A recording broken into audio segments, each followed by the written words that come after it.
பிஜேபியோட vote share increase ஆகும் அப்படின்றத எக்ஸ்பெக்ட் பண்ணதுதான். சரி, அதான் அவங்களுடைய ஐடியா வந்து தேர்தலில் ஜெயிப்பது அப்படின்றது அவங்களுக்கு ரெண்டாவது ஒரு வாய்ப்பு கிடைச்சி ஜெயிச்சோன்னா.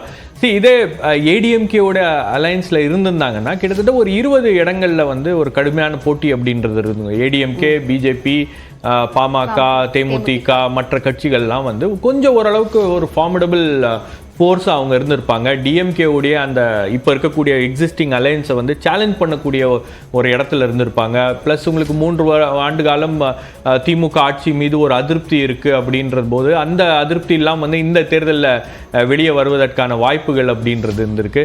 ஏன்னா உங்களுக்கு இந்த தேர்தல் ஆரம்பிக்கும் போதே திமுக கூட்டணியுடைய அந்த காம்போசிஷன் வந்து it favoured you know the DMK alliance. உங்களுக்கு அந்த அரித்மெட்டிக் எல்லா கணக்கு வழக்கு கூட்டி கழிச்சு எப்படி பார்த்தாலும் திமுக கூட்டணியோடைய வாக்கு சதவீதம் அப்படின்றது 45% இருக்கு. இப்போ நீங்கள் 20% இருக்கக்கூடிய ஒரு கட்சியோ அல்லது 10% இருக்கக்கூடிய ஒரு கட்சியோ வந்து தனித்தனியாக நிற்கும் போது உங்களால் வந்து அதை இது பண்ண முடியாது. டிஎம்கேவுடைய ஓட் ஷேர் வந்து இன்க்ரீஸ் ஆகிருக்கு. டிஎம்கேவுடைய vote share somewhere it hovers around 24 to 25. So இந்த வாட்டி கொஞ்சம் ஒரு 26 வந்திருக்கு. 26 கொஞ்சம் இன்க்ரீஸ் ஆகிருக்கு. பிகாஸ் ஆஃப் விமன் ஓட்டர்ஸாக இருக்கலாம் அப்படின்றது என்னுடைய கருத்தாக இருக்கிறது. ஏன்னா அந்த விமன் சென்ட்ரிக் ஸ்கீம்ஸை வந்து அவங்க இம்ப்ளிமெண்ட் பண்ணதுனால அந்த விஷயம் இருக்கும். ஏடிஎம்கே உடைய ஓட் ஷேர் 20% அப்படின்றத அவங்க இன்னும் கொஞ்சம் ஒர்க் பண்ணியிருந்தாங்கன்னா அந்த நம்பர்ஸை கூட இன்க்ரீஸ் பண்ணுவதற்கான ஒரு வாய்ப்பு. திமுகவோட 2019 ஓட் ஷேர் வந்து 33.53%. சோ அதுல இருந்து இப்ப பாக்கும்போது குறைஞ்சிருக்கு. திமுக கூட்டணியோடதா இல்ல திமுக கூட்டணியோடது வந்து 53.21%. சோ 45 இந்த வாட்டி வந்து அவங்க ஓட் ஷேர் எக்ஸ்பெக்ட் பண்ணது 45 கூட்டணிக்கு 44-45 தான் வரும் அப்படின்றாங்க. ஸோ அந்த அடிப்படையில் தான் அது வந்திருக்கு. ஓட் ஷேர் ஒப்பீனியன் போல்ஸும் எனக்கு தெரிஞ்சு அப்படி தான் ப்ரிடிக்ட் பண்ணாங்கன்னு நினைக்கிறேன். ஏன்னா ஓட் ஷேர் கூட்டணிக்கான ஓட் ஷேர் ட்ராப் ஆகிருக்கு அப்படின்றது. இந்த இடத்துல தான் கூட்டணி சார்ந்த முடிவுகள், பாஜகவோட கூட்டணி சார்ந்த முடிவுகள் அவங்களோட வாக்கு சதவீதத்தை இன்க்ரீஸ் பண்ணியிருக்கு. திமுகவோட கூட்டணி சார்ந்த முடிவுகள் ஒன்று தனி சின்னத்துல போட்டிடுறதுக்கு அலோவ் பண்ணது, நிறைய இடங்களை வந்து கூட்டணி கட்சிகளுக்கு ஒதுக்குனது. ஸோ இதன் காரணமாகவும் இந்த ஓட் ஷேர்ல டிஃபரன்ஸ் இருக்கலாம். இதெல்லாம் வந்து இருக்கலாம். பட் அல்டிமேட்லி வந்து அந்த கூட்டணி ஜெயிக்க வேண்டும் அப்படின்ற ஒரு எண்ணத்தோட தான் திமுக இந்த தேர்தல் அணுகி இருக்காங்க. ஏன்னா உங்களுக்கு 2024 தேர்தல் அப்படின்றது வந்து ஒரு நாட் எட் அனதர் எலெக்ஷன். எல்லா அரசியல் கட்சிகளுக்கும் எல்லா எதிர்கட்சிகளுக்கும் இந்த வந்திருக்கக்கூடிய தேர்தல் முடிவுகள் அப்படின்றது ஒரு பெரிய ரிலீஃப், ஒரு பெரிய பிரீதர். ஏன்னா மீண்டும் ஒரு முறை பாஜக அசுர பலத்தோட மத்தியில் ஆட்சியிலுக்கு வந்தாங்கன்னா மாநில கட்சிகள் எல்லாம் வந்து அவங்க அடுத்தது காலி பண்ண ஆரம்பிச்சிருவாங்க அப்படின்ற அந்த பயம் வந்து பல பேருக்கு அது தொற்றிக்கொண்டது. அந்த பயம்தான் வந்து இந்த தேர்தலில் பெரிய அளவில் பாஜகவுக்கு ஸ்டேட் வைஸ் வந்து ஒரு சேலஞ்சை வந்து மவுண்ட் பண்ணுறதுக்கும் ஸ்டேட் வைஸ் ஒரு சேலஞ்சை வந்து பாஜகவுக்கு கொடுக்கறதுக்கும் வந்து ஒரு பெரிய டிரைவிங் ஃபோர்ஸாக இருந்தது. ஸோ இந்த தேர்தலில் தமிழ்நாடு ஒரு மிக முக்கியமான ரோலை ப்ளே பண்ணியிருக்கு. 40 out of 40 அப்படின்றது தான் அவங்களுடைய இலக்கு. அதை அவங்க இது பண்ணியிருக்காங்க. நிறைய இடங்கள்ல வந்து உங்களுக்கு அந்த ஓட் ஷேர் எப்படி இருக்கு அப்படின்றத பார்க்கணும். என்ன மார்ஜின், என்ன வெற்றி தோல்விக்கான மார்ஜின் எவ்வளவு இருக்கு அப்படின்றதெல்லாம் நம்ம அனலைஸ் பண்ணாதான் இந்த ஓட் ஷேர்ல ஏன் இந்த மாற்றங்கள்லாம் வந்திருக்கு அப்படின்றத நம்ம பார்க்க முடியும். பட் ஃபைனலா அந்த ரிசல்ட்ஸ் வந்திருக்கும். ஸோ அது பார்த்ததுக்கு அப்புறம் தான் தெரியும். ஓகே, ஸோ தமிழ்நாடோட ஓட் ஷேரிங் எப்படி இருந்திருக்கு அப்படின்னு இவ்வளவு நேரம் பார்த்தோம். இப்போ இந்தியா ஒட்டுமொத்தமாக எப்படி இந்த ஓட் ஷேர் இருந்திருக்கு அப்படிங்கறத பார்க்க போறோம்.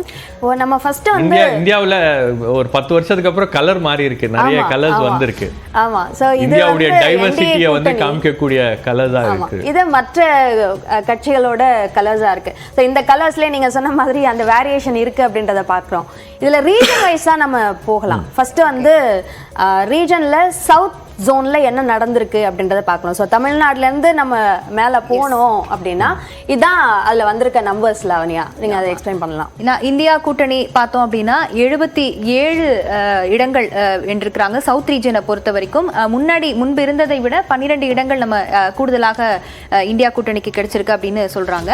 அதே போல என்டிஏ கூட்டணிக்கும் முன்னாடி இருந்ததை விட 17 இடங்கள் அதிகமாக இருக்கிறது. 50 இடங்களை பெற்றிருக்கிறது என்டிஏ கூட்டணி. மற்றவை 5 இடங்களை பெற்றிருக்கிறது. ஸோ இந்த கம்பேரிசன் அப்படிங்கிறது என்ன சேஞ்சஸ் வந்து என்னத்தை உணர்த்துதுன்னு சொல்லலாம்? இந்தியா கூட்டணிக்கு ஒரு 50 இடங்கள் வந்து அஷோர்ட் அப்படின்றது அவங்க எதிர்பார்த்தது தான். 55 இடங்கள் வரும் அப்படின்றது தான் அவங்களுடைய இன்டர்னல் கணக்காக இருந்துச்சு, காங்கிரஸ் கட்சியுடைய கணக்கு. அதுக்கப்புறம் வந்து காங்கிரஸுக்கே வந்து ஒரு 50 இடங்கள் கிடைக்கும் அப்படின்னு. பட் எனக்கு தெரிஞ்சு தமிழ்நாடு தான் அதுல வந்து லார்ஜஸ்ட் கான்ட்ரிபியூட்டர். நீ இந்தியா கூட்டணிக்கு 12 அதிகமா கிடைச்சிருக்குன்றது ஒண்ணு, என்டிஏவுக்கும் 17 அதிகமா இருக்கு.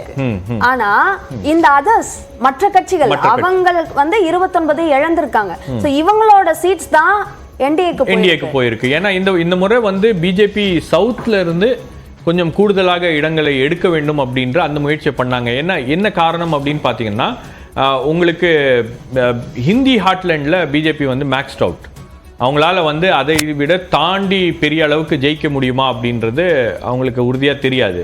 ஆனால் சவுத்தில் இருந்து அதுக்கப்புறம் மற்ற பகுதிகளிலேருந்து நாம் வந்து சீட்ஸை எடுக்கணும் அப்படின்ற முயற்சியில் தான் இது பண்ணாங்க. அதில் ஓரளவுக்கு அவங்க வந்து நீங்கள் இந்த நம்பர்ஸை பார்க்கும்போது அதில் வெற்றி அடைந்திருக்கிறார்கள். இதில் பெரிய டிசப்பாயின்மெண்ட்டே என்ன அப்படின்னு பார்த்தீங்கன்னா, உங்களுக்கு கர்நாடகா தான். கர்நாடகா அண்ட் தெலுங்கானா காங்கிரஸ் கட்சிக்கும் இந்தியா அலையன்ஸுக்கும் வந்து ஒரு கூடுதல் இடங்களை பெற்றுத்தரும் அப்படின்னு அவங்க ரொம்ப உறுதியாக நம்பிட்டு இருந்தாங்க.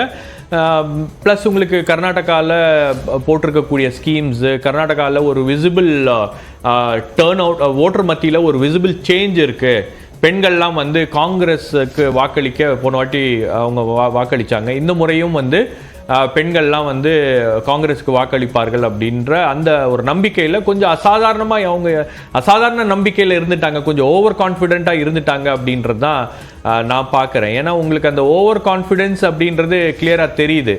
ஏன்னா டிகே சிவகுமாருடைய தம்பி பெங்களூர் ரூரல்ல இருந்து தோல்வி அடைந்திருக்கிறார். ஆனால் நீங்கள் பெங்களூர்ல அந்த சமயத்தில் எலெக்ஷன் சமயத்தில் யார்கிட்ட போய் கேட்டாலும் வந்து டிகே சுரேஷ்லாம் வந்து கன்ஃபார்மாக ஜெயிச்சிருவாரு, பிரச்சனையே கிடையாது, இட்ஸ் அஷோர்ட் விக்டரி அப்படின்லாம் சொன்னாங்க. பட் காங்கிரஸுக்கு ஒரு 8 இடங்கள்லேருந்து அவங்கள வந்து வெற்றி பெறுவதற்கு உறுதியாக வெற்றி பெறுவார்கள் அப்படின்றது உறுதியாக இருந்துச்சு. ஆனால் அந்த ஃபர்ஸ்ட் ரவுண்டில் வந்து காங்கிரஸ் பல இடங்களில் சரியாக வேலை பார்க்கல அப்படின்றது, குறிப்பாக அந்த ஜேடிஎஸ் உடைய ஸ்ட்ராங் ஹோல்டு இந்த மாண்டியா ரீஜன்லலாம் வந்து காங்கிரஸ் வந்து ரொம்ப அசால்ட்டாக இருந்துட்டாங்க. ப்ளஸ் பிஜேபி ஜேடிஎஸ் கூட்டணி சேர்ந்ததும் வந்து அவங்களுக்கு அது கொஞ்சம் டிஃபிகல்ட்டாக இருந்துச்சு. கர்நாடகாவுடைய ஓட்டிங் பேட்டர்னே பார்த்தீங்கன்னா உங்களுக்கு மாநில தேர்தல்களில் வேறு விதமாகவும் ஒன்றிய அரசாங்கத்துக்கான தேர்தலில் வேறு விதமாகவும் வாக்களிப்பார்கள். அதே ட்ரெண்ட் வந்து இந்த ஃபர்ஸ்ட் ரவுண்டில் இருக்கு. செகண்ட் ரவுண்டில் வந்து உங்களுக்கு இந்த பிரஜ்வல் ரேவண்ணா இந்த மாதிரியான ஃபேக்டர்ஸ்லாம் வந்ததுனால தான் உங்களுக்கு அந்த நார்த் கர்நாடகாவில் அது ஒரு பெரிய இம்பேக்டை கிரியேட் பண்ணிச்சு. பட் நார்த் கர்நாடகா உங்களுக்கு எப்போவுமே வந்து ஒரு காங்கிரஸுக்கு ஆதரவாக இருக்கக்கூடிய ஒரு தளம். அதுக்கும் இந்த ஃபேக்டர்ஸ்லாம் வந்ததுனால அது இன்னும் கொஞ்சம் நல்லா இருக்கு அப்படின்னு தான் பார்க்குறேன். ஓகே, நம்ம இந்த காங்கிரஸ் கேரண்டி இம்பாக்ட், அது நீங்க சொன்ன அந்த இடங்கள், அந்த 8 இடங்கள், அதுல 6 இடங்கள் கடந்த முறையை விட என்டிஏ இப்போ இழந்திருக்காங்க. காங்கிரஸ் வந்து 6 இடங்கள் அது கூடுதலா பெற்றிருக்காங்க அப்படின்றத பார்க்க முடியுது. ஸோ இதுல வந்து என்டிஏ இழந்தது அதிகமா இருந்தாலும் 4 இடங்கள் அந்த காங்கிரஸோட கேரண்டியா அவங்களோட வெற்றி கிடைக்கும் அப்படின்ற இடத்துல 10ல் வந்து 6 இடங்களை என்டிஏ இழந்திருந்தாலும் காங்கிரஸ் வந்து 6 வந்து வாங்கியிருக்காங்க. பட் 4 என்டிஏ வந்து ஜெயிச்சிருக்காங்க. ஸோ அந்த 10ல் வந்து 4 என்டிஏக்கு போயிருக்கு. ஸோ காங்கிரஸ்க்கு உறுதியாக வெற்றி கிடைக்கும் அப்படின்னு சொல்லப்பட்ட கர்நாடகாவில் இருந்த இடங்கள்லையும் 4 வந்து பிஜேபி ஜெயிச்சிருக்காங்க. ஸோ அப்போது அசம்பிளி எலெக்ஷனோட தாக்கம் அல்லது அதற்கு பிறகு அவங்களோட அந்த 5 முக்கியமான திட்டங்கள் நிறைவேற்றப்பட்டது, இது எதுவுமே இம்பாக்டை ஏற்படுத்தலை அப்படின்னு பார்க்கணுமா? இல்லை, இம்பாக்ட் ஏற்படுத்தி இருக்கோம். நீங்கள் இம்பாக்ட் இல்லாமலாம் இருக்காது. பட் என்னன்னா அந்த ஓட்டருடைய மைண்டை வந்து சேஞ்ச் பண்ணுற அளவுக்கு, அந்த ஓட்டருடைய மைண்டை இன்ஃப்ளூயன்ஸ் பண்ணுற அளவுக்கு வந்து ஒரு இம்பாக்டை அது ஏற்படுத்தி இருக்காது. அந்த பெனிஃபிஷரிஸ்லாம் இருந்திருப்பாங்க, மக்கள் எல்லாருக்கும் தானே கொடுக்குறாங்க. பிஜேபிக்கு ஓட்டு போடுறவங்களுக்கு மட்டும், காங்கிரஸ்க்கு ஓட்டு போடுறவங்களுக்கு மட்டும் வந்து அந்த கேரண்டிஸ் போகிறது இல்லையே, உங்களுக்கு எல்லாருக்கும் வந்து அந்த கேரண்டிஸ்லாம் போகும். பட் என்ன பாயிண்ட்னா, நீங்கள் வந்து இன்னும் கொஞ்சம் வேகமாக காங்கிரஸ் வந்து ஒர்க் பண்ணியிருந்துருக்கணும், இன்னும் கொஞ்சம் ஃபோக்கஸ்டாக ஒர்க் பண்ணியிருந்தாங்கன்னா ப்ராபப்ளி அவங்களுக்கு வந்து ஒரு வாய்ப்பு அப்படின்றது இருந்திருக்கும். பட் அதை அவங்க செய்யலை அப்படின்னு தான் பார்க்குறேன். ஏன்னா ரொம்ப ஓவர் கான்ஃபிடென்ட்டாக இருந்தாங்க அப்படின்றது மட்டும் கிளியராக தெரியுது. ஏன்னா காங்கிரஸுக்கு வந்து கிட்டத்தட்ட ஒரு 15 இடங்கள்லேருந்து 16 இடங்கள் வரும் அப்படின்னு ஒப்பீனியன் போல்ஸ்லாம் அந்த மாதிரி தான் வந்த உடனே அவங்க சரி நமக்கு தான் வரப்போகுது அப்படின்ற மாதிரி கொஞ்சம் காங்கிரஸ் கொஞ்சம் ஓவர் கான்ஃபிடென்ட்டாக இருந்துட்டாங்க அப்படின்றது தான் அங்கே இருக்கக்கூடிய விஷயம்.